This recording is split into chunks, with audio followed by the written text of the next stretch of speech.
Josiah Cain feels it in his bones before he sees it, a faint vibration in the steady, quiet rhythm of his life.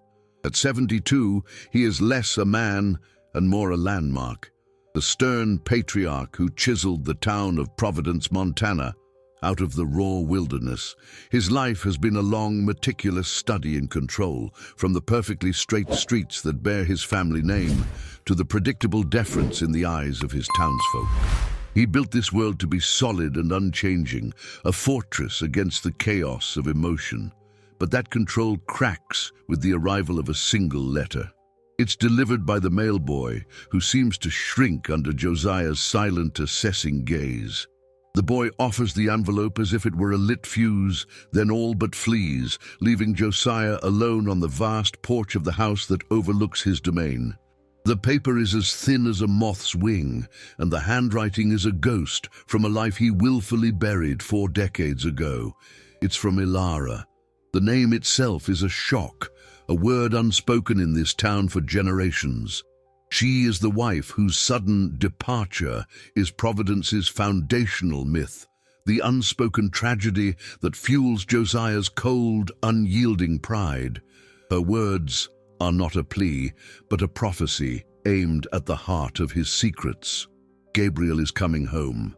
He needs to know the truth before your definitive silence. Gabriel, their son. The name is a key turning in a lock rusted shut by 40 winters of denial. For the first time in a lifetime, Josiah, a man who prides himself on his unsentimental memory, feels the thick, glacial ice that has encased his heart for so long begin to groan and splinter. The past is no longer buried. It is walking toward him, and he is, for the first time, utterly powerless to stop it. Want to unravel the secrets of Providence? Subscribe to discover what truth Gabriel must learn and witness the fall of a patriarch. Compelling stories of family, lies, and redemption await. Don't miss out. Josiah steels himself for a tempest, imagining a whirlwind of youthful rage and accusation from his long-lost son. But when Gabriel arrives, it is not with a storm, but with a quiet, creeping tide that threatens to erode the very foundations of his world. The man who steps from the midday stagecoach is a stranger. He is not a prodigal son returning to claim a fortune, but a haunted-looking preacher in his late 40s. A deep, weary sorrow swims in his eyes, a sorrow Josiah refuses to recognize as a mirror to his own. By his side is a woman named Maya, her gaze sharp and watchful, taking in every detail of the town and its leader. Gabriel wants nothing of Josiah's vast land or his money. His request is simple, almost insulting in its modesty. He asks only for a small, unwanted parcel on the edge of Providence, a patch of rocky, barren ground that Josiah has long dismissed as useless. He plans to build a refuge, he explains in a low, steady voice, a sanctuary for the drifters, the outcasts, and the lost souls that the town's rigid society has cast away.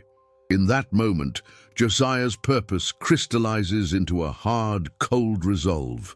He must drive him out. This town is his, and there is no room for the ghosts of the past his son has brought with him. He calls a meeting of the town council, expecting his loyal echo, but as he prepares, he feels a subtle shift in the wind, a whisper of dissent. For the first time, Josiah feels the ground beneath his feet begin to tremble.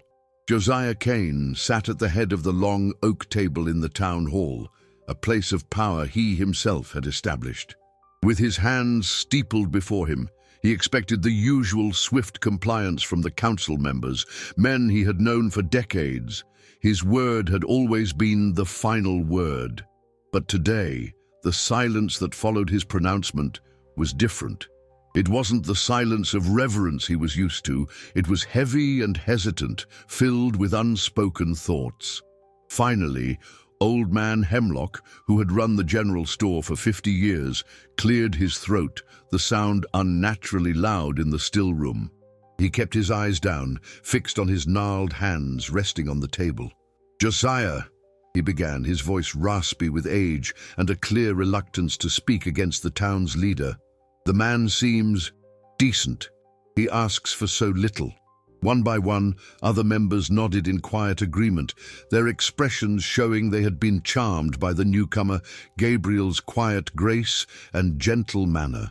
Only Sheriff Brody, a young man whose sharp ambition Josiah himself had helped to forge, remained firmly on his side. He leaned forward, his loyalty shining in his eyes. "Just say the word, Mr. Kane," Brody offered, his voice a little too eager, "and I'll make sure the preacher and his friends feel unwelcome." Meanwhile, in another part of the town, a different kind of confrontation was quietly unfolding.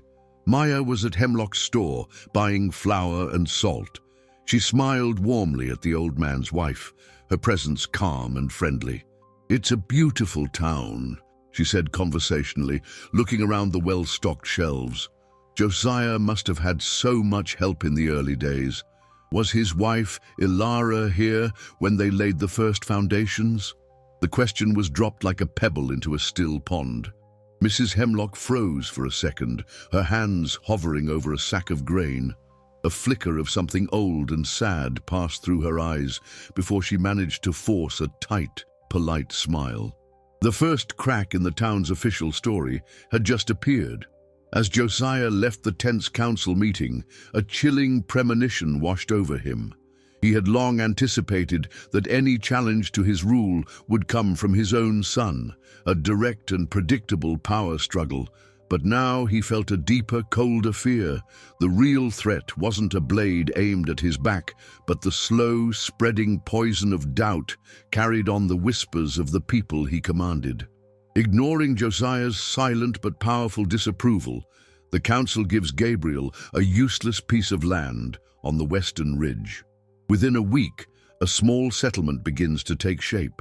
It starts with just 2 tents and a shared fire pit, but soon becomes a haven for the very people Josiah has spent his life pushing to the margins. A family whose farm failed, a young man who lost his way, and an old prospector with nothing but stories all find a place there. From the porch of his grand house, Josiah observes the smoke from their campfire rising into the dusk. He sees them sharing food and hears the distant soft notes of a harmonica. He tries to convince himself that it is an eyesore, a messy blot on the perfect order he has created in his town. However, as he watches, his rigid anger is pierced by a strange and unfamiliar pang. A feeling so old, he no longer has a name for it. The scene on the ridge looks less like chaos and much more like a home. The sight stands as a silent rebuke to the cold, echoing emptiness of his own perfectly ordered mansion. Wounded by the town council's decision, Sheriff Brody feels a desperate need to prove his worth, especially to his patriarch, Josiah. Taking matters into his own hands, he launches a subtle campaign of harassment against the community on the ridge. Brody believes he is simply enforcing the order Josiah would want. He begins by using a forgotten town ordinance against unlicensed fires to bother a family. He then moves on, delivering a stern warning to a drifter for loitering near the creek. Each act is, in Brody's mind, a show of loyalty and a defense of the town's principles. From a distance, Josiah watches these events unfold. He sees Brody, puffed up with authority, confront a young woman whose only offense is hanging her laundry on a bush to dry. Josiah had expected to feel a certain pride, a sense of satisfaction that his power was still being projected through the sheriff. He thought he would see his will being carried out, his influence still shaping the town. However, what he feels is not satisfaction, but a profound wave of distaste. In Brody's petty cruelty, he sees a distorted reflection of his own past. He recognizes the same ruthless drive to impose his will on others, the same dangerous habit of confusing control with justice. Brody isn't showing the strength Josiah currently possesses. He's mimicking the ugly ambition of a much younger Josiah. The sheriff is a living shadow of a man he no longer wants to be. The realization is a shock, and it leaves a sour, bitter taste in his mouth. In the close-knit society of Providence, the women's sewing circle was more than a hobby. It was an institution. Maya, with a demeanor as quiet as her nimble fingers, had been warmly accepted into its fold. She found a peaceful rhythm in their weekly gatherings on Mrs. Gable's sun-drenched porch, amidst the scent of climbing roses and the steady, comforting click of needles against fabric. One afternoon, as she carefully stitched a torn seam on a boy's shirt, Maya looked up at the circle's respected elder. "Mrs. Gable," she said, her voice soft, barely rising above the hum of the cicadas. "I had a lovely chat with your husband the other day. He told me he helped Josiah build the very first well for the town." A pleasant look crossed her face. "That must have been such an exciting time for everyone. I imagine Ilara must have been so proud, watching Providence take shape. I've always been curious. Was this always the chosen spot for the town, or did she perhaps favor the land down by the river?" The question, spoken with such gentle innocence, landed with the force of a stone dropped into a still pond. The clicking of needles, the very breath of the afternoon, stopped. An immediate and heavy silence enveloped the porch, a quiet so thick it felt like it had been gathering for decades.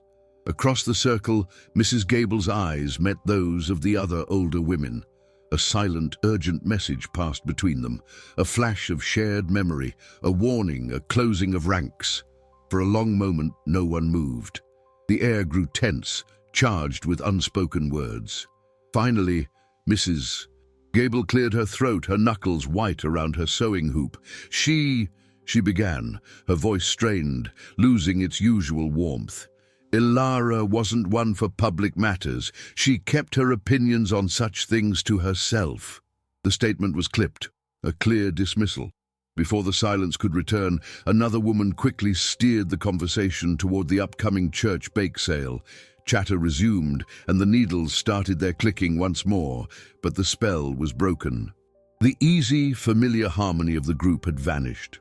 Maya's question, a simple dagger of curiosity, had pierced the town's founding myth, leaving behind a hairline fracture that exposed a 40-year-old silence. As Founders' Day approached, the town square pulsed with a festive energy. Brightly colored bunting was strung between buildings, and a large wooden stage was being assembled for the annual address from Josiah Kane. This day, dedicated entirely to him, was always a cornerstone of his influence, but this year it felt uniquely crucial. From his office overlooking the square, Josiah watched the preparations with a calculating gaze. He sensed a shift in the town's mood, a subtle wavering of the loyalty he had always taken for granted. The camp of outsiders on the ridge, led by Gabriel, had become more than just a nuisance. They were a symbol of an alternative way of life that challenged the rigid order he had built. Josiah's speech would be his weapon. He would not lower himself to name his rival, but he would paint a vivid picture of the chaos they represented, reminding everyone that true strength and safety came from him alone. At the same time, Sheriff Brody viewed the upcoming celebration as his own path to redemption. His reputation had been tarnished after failing to control a recent dispute, and the town's confidence in him had visibly eroded. He desperately needed to appear strong and indispensable once more. The festival provided the perfect stage. Leaning against his desk, he confided in his most loyal deputy, his voice low and conspiratorial. He explained that all it would take was one well-timed incident, a bit of trouble, easily blamed on the ridge dwellers during Mr. Kane's speech, would spark just enough fear. The plan was simple and ruthless: manufacture a crisis, pin it on a convenient scapegoat, and then swoop in as the town's savior. It was a calculated gamble, designed to restore his own authority while proving the necessity of Josiah Kane's leadership. The festival is a vibrant scene of music and laughter, the perfect image of the community Josiah built. As dusk begins to fall and torches are lit, he climbs the stairs to the stage, his speech ready in his pocket. But just before he can speak, a frantic scream tears through the festive noise. "Fire!" Everyone turns to look, In the distance, angry orange flames claw at the evening sky, rising from the old livery stable, a beloved town landmark. The joyful atmosphere instantly dissolves into panic and confusion. This is the opportunity Sheriff Brody has been waiting for. He shoves his way through the disoriented crowd, grabs a terrified young drifter from Gabriel's camp who was standing nearby, and thrusts him into view. "Here's your culprit," Brody bellows, his voice ringing with forced authority. "I saw him running from the stable. These outsiders have brought nothing but trouble." A low, dangerous growl spreads through the crowd as their fear twists into anger, all of it aimed at the people on the ridge. The mood in the town square was ugly, with the crowd's anger ready to boil over. Just as they were about to turn on the drifter, a calm voice cut through the shouting. Maya came forward, gently guiding the elderly and well-respected Mrs. Gable. She announced that the old woman had something important to say. Every person turned to watch Mrs. Gable. Her face was pale in the light of the fire as she took a deep, shaky breath. She raised a trembling hand, but to everyone's surprise, she pointed it not at the drifter, but at the man in charge of the law, Sheriff Brody. Her voice gained strength as she spoke, accusing him directly. She explained that she had been sitting on a bench behind the dance hall to rest. From there, she had a clear view of the livery stable and saw Sheriff Brody sneaking out from the back. Only a minute later, the smell of smoke filled the air. A collective gasp went through the crowd as her words sank in. The tide of suspicion turned in an instant. The angry mob, once focused on the stranger, now directed its distrust and sense of betrayal toward the sheriff. On the stage, Sheriff Brody stood stunned and disgraced.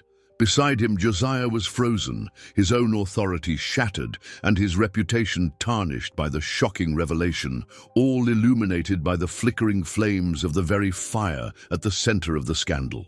The Founders' Day celebration crumbled into a tangle of quiet rumors and blame.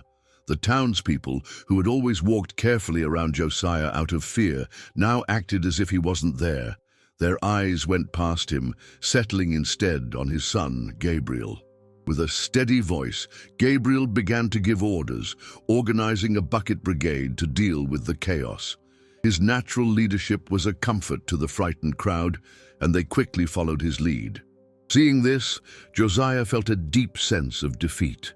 Completely alone, a ghost at his own festival, he turned away from the looks and whispers and walked back to the cold emptiness of his grand house. The heavy oak door thudded shut behind him, sealing him inside. The silence in the house was no longer the comfortable quiet of a man in control, but a heavy, suffocating stillness.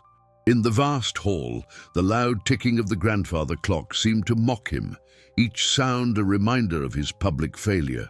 He stared at the walls of his home, a place he had always seen as a monument to his achievements. But now, he saw it for what it had become, a vast, lonely tomb he had constructed for himself, with him as its only inhabitant. 40 years had passed, each one a silent stone added to the wall around Josiah's heart. Now the silence had become a suffocating weight, driving him up the rickety stairs to the attic. Dust motes danced in the single beam of light from a grimy window, illuminating a room filled with ghosts of a life he had locked away. In the farthest corner sat the massive sea chest, its dark wood coated in a thick layer of time. He had not laid a hand on it since Ilara left. Today, he would shatter the past. A crowbar felt heavy and purposeful in his hands. He wedged its tip into the seam of the chest, putting his whole body into the effort. He was not just opening a box, he was tearing into a wound he had refused to acknowledge. For 4 decades, he had told himself a simple story. She had left him for another. This story had been his shield, the justification for a solitary life spent amassing a fortune, but never finding joy. His great stone buildings rose in the city below, a cold legacy that offered no warmth. He needed proof to reaffirm his righteous anger, to find a letter from another man, and finally silence the nagging whisper of doubt. With a final groaning crack, the lock broke and the lid flew open. The scent of cedar and dried lavender, Ilara's scent, wafted out, a phantom from the past that nearly buckled his knees. He plunged his hands inside, pushing aside folded linens and a small box of seashells they had collected on their first trip to the coast. He was looking for a damning secret, a betrayal written in unfamiliar ink. Instead, his fingers found a thick bundle of envelopes, tied neatly with a pale blue ribbon that had faded with the years. He lifted them into the light. A cold dread crept up his spine as he recognized his own handwriting. They were the letters he had written in a furious, heartbroken storm in the weeks after she was gone. He had poured all his confusion and accusations onto those pages, sending them to her mother's address. On the front of every single one, a stark official stamp declared the same crushing verdict: return to sender. His breath hitched. She had never gotten them. The foundation of his anger began to crumble. His gaze fell to the very bottom of the chest. Lying there, as if placed with deliberate care, was a single, slender envelope. Her name was not on it, only his. His hands, which had just wielded a crowbar with brute force, now trembled so badly he could barely grasp the thin paper. He unfolded it carefully. The page was blotted with what could only be tears, the ink slightly blurred in places. The words were not what he expected. They were not a confession of infidelity, but an explanation born of desperation. Ilara had not fled to the arms of another. She had fled from him. She wrote of a love starving in the shadow of his ambition, of a man more married to his blueprints and ledgers than to her. She described lonely nights and conversations that revolved only around his work, his legacy, his empire of stone. She had felt herself becoming a ghost in her own home, her pleas for his time and attention going unheard. It was not a letter of anger, but of profound sadness and a final, desperate hope. The last line, a simple, heartbreaking plea, tore through the fortress he had so carefully constructed. Please, it read, choose us. The truth, unleashed after 40 years of captivity, was a devastating blow.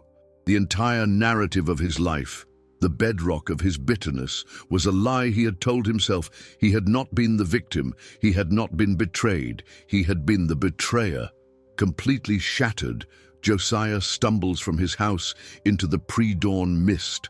He follows a path he has never taken, one that winds its way up to the ridge overlooking the community. There, he finds Gabriel sitting alone by the dying embers of a fire, a Bible resting on his lap. Josiah opens his mouth, intending to finally confess, to unload the crushing weight of 40 years of poisonous pride, but the words turn to dust on his tongue.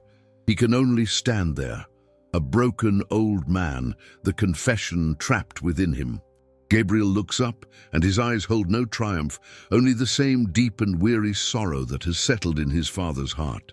He is the one to speak first, his voice soft in the morning quiet. She never told me you were a bad man, Father, he says. She told me stories about a good man who got lost. He pauses, his gaze returning to the fading coals.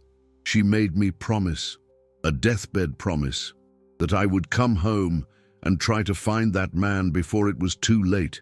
In that moment, the truth becomes clear. He didn't come for revenge. He came for reconciliation. He came to offer his father a second chance. From the pages of his worn Bible, the same one he had held by the fire, Gabriel retrieves a folded, yellowed document. It looks fragile, as if it could turn to dust at any moment. He holds the paper out to Josiah, explaining that it was from his late wife, Ilara. She had wanted him to have it, but only when he was truly ready to see what it contained. Josiah's hands tremble as he accepts the document. He carefully unfolds the brittle paper and immediately recognizes the official seal of the Montana Territory. It is the original covenant deed for the land that became the town of Providence. As his eyes scan the legal text, the world seems to fall away from him, just as it had the day before. The truth, written in faded ink, is undeniable. The money that founded the town, the capital he had always boasted of earning through his own grit and sweat, had never been his. It was a substantial inheritance from Ilara's family. The terrible realization sinks in. He had not only built his entire town on his wife's fortune, but he had also methodically erased her name and her family's name from its history. The town he governed with absolute authority was never really his to rule. The chaos gripping the town of Providence was a perfect opportunity for a man like him. He arrived on the morning stage, a land speculator from Helena, impeccably dressed in a sharp suit. This was the very man to whom the shamed Sheriff Brody was deeply in debt. With the sheriff powerless and the founder Josiah Kane's reputation in ruins, the speculator chose his moment to strike. At an emergency town meeting, he calmly laid out his plan. He explained that he had acquired all of Sheriff Brody's debts. More importantly, he revealed that these debts had been secured against some of the town's most crucial assets, including the livery stable and the rights to the water. Using a series of legal maneuvers so clever that even Josiah might have admired them, the speculator announced his intention to foreclose. In one swift move, he was ready to seize control of the economic heart of Providence. A wave of cold panic washed over the crowd. In their fear and desperation, the townspeople's gazes shifted. All eyes, including those that had recently judged him so harshly, turned to the one man who might be able to stop this, Josiah Kane. He was the founder, the outcast, and now their only hope, the one person with the legal mind to fight back. Josiah gets to his feet, and the murmuring in the town hall instantly ceases. A tense, expectant silence descends upon the room. Everyone is watching him, waiting for the formidable man of the past to reappear. They anticipate a masterful display of rhetoric and legal cunning, a righteous fight to crush this unwelcome speculator and reclaim the town that has always been his. The battle would be justified, and they are ready to rally behind him. Instead of moving towards the podium to fight, Josiah does the unexpected. He begins to walk slowly, his steps heavy with the weight of his years and his secrets. He passes the stunned speculator without a single glance, his focus entirely elsewhere. He comes to a stop before his son, Gabriel, and the townspeople who have gathered to witness the town's fate. In a quiet, cracked voice that barely carries through the hall, he surrenders. He confesses it all. He speaks of the lie he built around Ilara's memory, a deception that has haunted him for years. He admits to the poison of his own pride, how it drove him to commit a terrible wrong. He confesses to the theft of her inheritance, a legacy he had no right to claim. The words are painful, but they are true. With his confession complete, he presents the original covenant deed to Gabriel, officially ceding all power and all claims.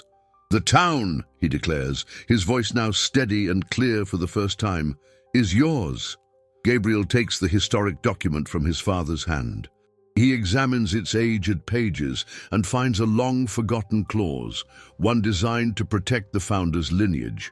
With this provision, he skillfully invalidates the speculator's greedy claim, securing the future of Providence for its people. The final image is not of Josiah sitting on a throne of power, but of a humbled man finding peace. He sits on the rough-hewn steps of his son's new chapel, watching the colors of the sunset paint the sky. In this quiet moment, he has lost his grand house, his respected name, and all his worldly power. But sitting there in the peaceful silence beside his son, Josiah has finally found his home.